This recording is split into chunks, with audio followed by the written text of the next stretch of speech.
আজকে মা বোনদের জন্য গাভী আনছি ভাই। মা বোনদের জন্য গাভী থাকবে আজকে ভাই। আজকে ডিম বেচা টাকায় গাভী থাকবে ভাই। ডিম বিক্রি করার টাকায়। ডিম বিক্রি করার টাকায় গাভী থাকবে ভাই। এই যে দর্শকরা যে কোনো মা বোন আসবে, হ্যাঁ, আসি উলান থেকে ভাই এই যে দুধটা দহন করলে যাবে ভাই। দহন করে নিতে পারবে। জি, উলান থেকে আসি দুধটা দহন করলে যাবে রনি ভাই, এই গাভীটায় দুধের গ্যারান্টি কেমন থাকবে? দুধের গ্যারান্টি থাকবে 18 ভাই। 18 লিটার। 18 লিটার দুধের গ্যারান্টি থাকবে, যে এভাবে আসি দহন করবে। এইভাবে এসে দুধ দহন করে নিতে পারবে।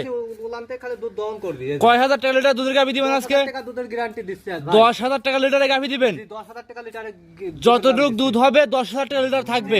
18 লিটার দুধ হলে পারে দাম থাকবে 1,80,000। 1,80,000 ভাই। জি জি জি, সেক্ষেত্রে দর্শকরা এসে দেখে নিতে পারবে। এই যে বাচ্চাটা দেখেন ভাই। সঙ্গে কি বাচ্চা রানি ভাই? এটা সঙ্গে আছে বকনা বাচ্চা ভাই। বকনা বাচ্চা। জি ভাই। বাচ্চা তো জার্সি কোয়ালিটির বাচ্চাই তো। জার্সি কোয়ালিটি কাকে কয়, যে বাচ্চাটা দেখেন ভাই। দর্শকরা দেখতে পাচ্ছেন জার্সি কোয়ালিটির বকনা বাচ্চা। খামারে এসে দেখে 10,000 টাকা লিটারের দুধ দিচ্ছি ভাই, আর গাভী দিচ্ছি হ্যাঁ, মা বোনদের জন্য ভাই। মা বোনদের জন্য থাকবে জি আজকে। ভাই।